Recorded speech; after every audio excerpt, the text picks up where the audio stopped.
0 operadora 11 99681 9742. Esse é o nosso WhatsApp, nosso canal direto de comunicação com todos vocês. Mandem recadinhos, logo mais tem beijos e abraços aqui no Tudo Posso. Mas nunca se esqueça, né? Seu nome e de onde você acompanha o nosso programa. E você pode aproveitar também para mandar perguntinhas para os nossos convidados, caso alguma pergunta, alguma dúvida aí, fique no ar. E vamos de entrevista agora, uma conversa necessária.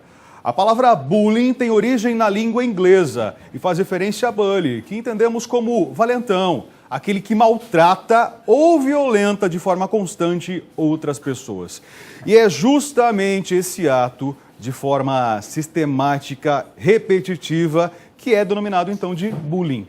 E já falamos aqui sobre cyberbullying, né, que é quando a agressão se passa pelos meios de comunicação virtual, como nas redes sociais, por telefones e por aí vai, né?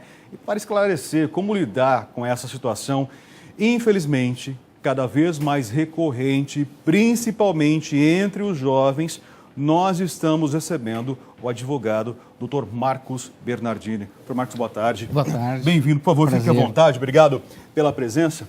Com o advento da internet, né, outras palavras foram incorporadas, né, na nossa vida. É verdade, a gente acaba adaptando, né, aquilo que vem com a modernidade, né? Então, hoje a gente fala no cyber, né, bullying, exatamente por conta de que antes não se tinha isso, né? Então, a gente acabou adaptando o fenômeno. O próprio bullying, né? O próprio bullying entrou recentemente para o vocabulário aí das escolas, principalmente, né? Que os jovens, a criançada acaba praticando. Hoje se fala muito. Na verdade, você tem essa ideia desde a década de 70. Sim. Mas é muito fraco, não é? Muito fraco, não se tinha muito estudo, não se tinha divulgação, não é, para tentar prevenir, coibir esse tipo de prática. Então, antes era considerado, inclusive, algo comum, não é? Então, você tinha que superar, era como se fosse uma fase da vida de qualquer tipo de criança e adolescente, não é?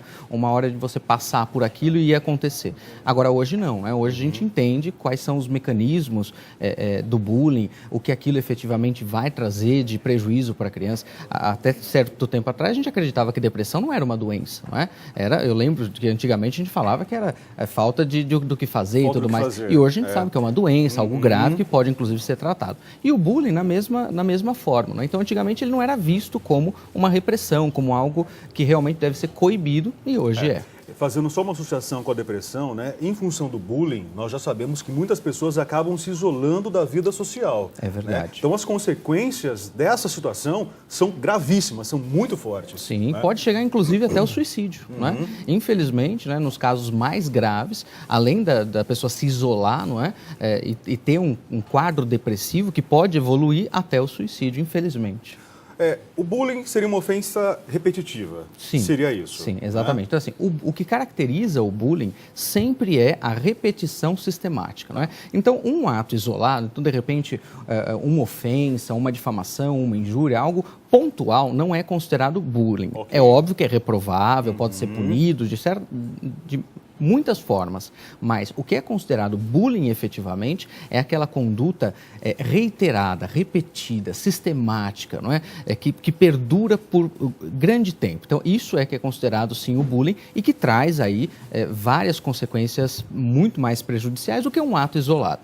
No caso do cyberbullying, seria, então, essa ofensa de forma repetitiva na internet, nas redes sociais. Por mecanismos de internet, né? Que pode ser por redes sociais ou e-mail. Né? Então, assim, qualquer tipo de forma virtual. Né? Então, a gente fala no cyberbullying na ideia de virtual. Então, pode ser redes sociais, e-mail, blogs, ou seja, qualquer tipo de forma virtual para se concretizar o bullying. Né? Então, antigamente, o bullying era muito caracterizado por agressão física, às vezes violenta mesmo, né? De chute, bater, aquela coisa física, às vezes tirar alguma coisa da pessoa. Com o cyberbullying, não. Então, mudou um pouco a forma como aconteceu, mas o resultado é exatamente o mesmo. Não é? Como que nas redes sociais eu vou distinguir os tipos de ofensas que existem até chegar ao bullying? Nós tivemos casos, por exemplo, de pessoas famosas, né? Atrizes, apresentadoras, né? Que foram vítimas, em sua maioria, lamentavelmente, né? Eram pessoas negras, né? Sim. Foi um preconceito ali instalado. Era situação de bullying também ou não? Na maioria dos casos, não é? Tá. Na maioria dos casos, era considerado como injúria racial. Era injúria racial. Então, é um crime pontual, não é? Por conta de uma situação. Então, não é efetivamente o bullying, não é? Ele se caracteriza, por exemplo, se aquela pessoa que praticou a injúria uma vez, ela viesse de forma repetida, não é? Então, todo dia ela fala alguma coisa, todo dia ela posta alguma coisa. Então, de forma reiterada, não é? Agora, de repente, a pessoa fez um comentário e que é uma injúria, que é um crime, não é? Não por si só, né, ele caracteriza como sendo um bullying, mas é punido da mesma forma. Tá, mas tem que ser a mesma pessoa repetidamente? Pode ser um grupo de pessoas. Perfeito. Né? Então, não necessariamente a mesma pessoa, mas pode ser um grupo de pessoas envolvidas naquela situação. Então, de repente, eu pego um grupo, uma sala de aula, né? Vamos supor uma sala de aula, e aí um grupinho se reúne, vamos falar mal do fulano. E aí, cada dia um posta alguma coisa para denegrir, para tentar realmente agredir aquela pessoa. Doutor Marcos, que na internet a situação se viraliza. Sim. Não é isso? Começa de uma pessoa e aí alguém vai lá, curte, compartilha, comenta. E a hora que você vê, tomou uma dimensão que você nem faz ideia. Tá. Isso é bullying também? É bullying também. Isso é bullying. Tá. Né? O problema da internet, então a internet ela tem muitas coisas boas, positivas, né? Facilita a comunicação, mas o problema é que muita gente acaba usando esse mecanismo de forma ruim, não é? De forma a prejudicar um terceiro. E essa vítima da internet, ela não tem como nem coibir, nem às vezes ter ideia da dimensão que aquilo se tornou, não é? Então, de repente, um comentário no Face hoje, aquilo começou a compartilhar, começou a se viralizar. A hora que você vê, aquilo está todo mundo sabendo, a comunidade inteira está sabendo, a pessoa acaba, então, se isolando, se deprimindo, ela quer mudar de escola, mas, de repente, para onde ela vai, aquele assunto também já chegou, ou seja, o negócio toma uma proporção que é impressionante, não é? Então, acaba sendo muito difícil de você coibir isso, não é? Então, nós temos mecanismos, inclusive mecanismos legais para tentar coibir isso, mas, infelizmente, a internet ela é muito vasta, ela é sem fronteiras, né? Quando se fala em mecanismos legais para coibir, isso já está associado à punição ou não? Não necessariamente, não é? Então, eu tenho mecanismos para punir, não é? E eu tenho um mecanismo para tentar prevenir ou tirar, minimizar aquilo. Não é? Então, eventualmente, vamos supor que criaram um perfil fake, né, numa rede social. O que é muito comum hoje, Exatamente. né? Facebook, gente, qualquer pessoa vai lá e cria perfil qualquer hora. Então, pega uma foto sua, vai lá e cria um perfil fake, e aí depois de tanto tempo você vai descobrir que estão usando a sua foto, estão ali falando como se fosse por você, não é? Esses provedores ou essas redes sociais, elas têm responsabilidade sobre isso. Então, a partir do momento que você comunica a rede social, né, o provedor, ele obrigatoriamente tem que tirar do ar aquele perfil que você indicou como falso. Ainda que não seja, só por você ter dado aquela notícia, ele preventivamente tem que tirar aquilo do ar para parar. Quanto tempo? Veja, tem que ser num período razoável. Não pode ser imediato, porque existe toda uma empresa, uma política por trás e tudo mais, mas tem que ser num período razoável. Nós entendemos que uma média de 5 dias é razoável. Infelizmente, o que a gente vê na prática é que a maioria desses provedores não cumprem isso. Eles vêm e falam assim, olha, eu não consegui, isso, aquilo, e dão as 1000 desculpas, não é? E a gente acaba entrando com a ação. O bom é que quando a gente entra com a ação, a maioria dos juízes, eles imediatamente dão uma liminar e aí obrigam esses provedores a retirarem do ar imediatamente aquela página da internet. Você está procurando meios legais, obrigado a fazer isso. Infelizmente, na maioria dos casos, você acaba tendo que procurar um advogado e entrar com uma ação. Eu já cheguei a denunciar um perfil, não era caso de bullying, mas eram propagandas que estavam sendo postadas na minha página. Usando a sua imagem. Por ser uma página aberta, de uma pessoa pública, naturalmente, eu não poderia fechar isso. Sim. Então, todo dia tinha lá uma propaganda. Sim. Eu cheguei a denunciar. E não aconteceu nada. Não aconteceu nada. Infelizmente. Que o próprio Facebook ele deixa para você lá uma janelinha, né? Para você denunciar. Tem lá a política de privacidade, não é? E assim, quando você lê, você fala assim, nossa, eu estou protegido, a privacidade e infelizmente não é. Mas se eventualmente é um caso mais grave, que você precisa de uma interferência judicial, judicialmente a gente consegue sim, né, coibir essa prática. Uma vez colocado em rede social, isso vira prova. Vira prova, é prova. Hoje em dia não se tem mais discussão, né?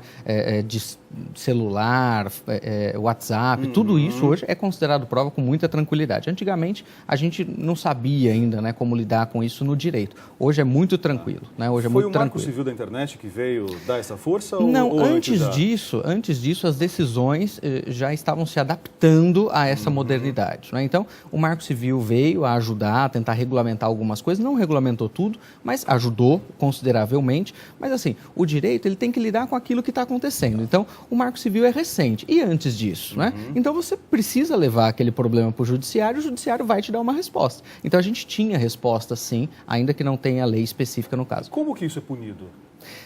Era isso que eu ia falar. Porque, por exemplo, o bullying, né, ele não é considerado crime. Né? Então, eu não tenho uma tipificação no direito penal para falar, olha, bullying é crime. Então, não tenho isso. O que a gente faz, e qualquer coisa da internet. Né? Então, o nosso Código Penal é da década de 40. Então, não existia óbvio, nem né? Internet, nada, né? Não, exatamente. Nada disso. Então, o que nós fazemos é adaptar aquilo que acontece no ambiente virtual. Então, por exemplo, nós temos o crime de injúria, difamação, calúnia, não é? Que quando foi criado era para questões pessoais, físicas, efetivamente, não é? E hoje nós adaptamos esses crimes para a atitude virtual. Então, eu posso difamar alguém pela internet. O que mudou é o mecanismo, não é? Então, ao invés de ser pessoalmente, eu falar para a pessoa, divulgar num jornal, alguma coisa assim, eu me utilizo da internet. Então, eu só mudei o mecanismo. Então, nós utilizamos o mesmo sistema de direito numa situação agora considerada nova. Então, é uma adaptação que a gente acaba fazendo para não deixar passar em branco. Tá, mas quem vai ser punido? Quem cometeu o ato. Né? Então, por exemplo, no bullying, quem praticou efetivamente o ato é que tem que ser punido. Agora, é interessante que nós tivemos uma lei recente, agora de novembro de 2015, que orienta no sentido de que não deve haver punição. Quando você lê a lei, aí você fala assim, como assim? A pessoa pratica bullying e ela não deve ser punida? Então, a orientação da lei é nesse sentido, para evitar que aquilo acabe tomando proporção maior do que efetivamente precisa, né? Então, a ideia da lei é fazer com que as pessoas envolvidas naquela situação consigam resolver de uma forma alternativa o conflito. Então, conversar, ter técnicas de negociação, de restauração. Então, hoje nós temos várias práticas no direito que, ao invés de você punir efetivamente a pessoa, você vai tentar restaurar o equilíbrio. Um tribunal de conciliação entre as partes, essa a ideia. Porque no direito existe estudo no sentido de que quando você pune, você tem a ideia de corrigir, só que você gera na pessoa que foi punida, ainda que ela tenha cometido um ato que ela sabe que é um ato errado, você gera uma insatisfação que pode acabar potencializando depois num outro ato. Então, eu sei lá, estou cometendo bullying pela internet, a pessoa vai lá, faz um boletim de ocorrência, eu sou punido no direito penal. Aí ela pega, vai lá e dá um pau na pessoa, vai lá e bate nela. Ou seja, então o negócio, ao invés de punir e ensinar, potencializou e gerou um crime presencial. Então, essa lei vem no sentido de que isso seja coibido e resolvido com formas alternativas de solução de conflito, restaurando a relação entre as pessoas para que elas consigam se respeitar. Essa é a ideia e a orientação da lei. Foi a primeira lei, não é, que nós tivemos e que fala sobre bullying. Não existia no Brasil nenhuma lei. Pessoa vítima de bullying deve fazer o quê, doutor? Depende efetivamente o que aconteceu. Né? Então, nós temos vários tipos de bullying, vários níveis de bullying. Não é? O importante é assim, se efetivamente aquilo é considerado um crime, né? Então você tem a delegacia. Em São Paulo, por exemplo, nós temos uma delegacia especializada em crimes em ambiente virtual. Quando a gente fala São Paulo, é Estado de São Paulo ou cidade de São Paulo? Estado de São Paulo. No Estado de São Paulo, nós temos delegacias especializadas. E aí você consegue, por meio do endereço de IP, chegar até onde efetivamente surgiu aquela informação e coibir e punir. Não é? Então, nós vimos, inclusive, alguns artistas, não é, que denunciaram e pessoas sendo presas. Não é? Porque uma das características do cyberbullying é efetivamente o anonimato. Então, a pessoa acaba se protegendo, entre aspas, não é, pelo ambiente virtual. Né? Então, coloca qualquer nome ali e fala assim, eu vou falar agora o que eu quero. E não é bem assim. Pode dificultar realmente você chegar até a pessoa, mas existe tecnologia que me permite chegar. Dá print, reúna as provas, procure um advogado, uma delegacia.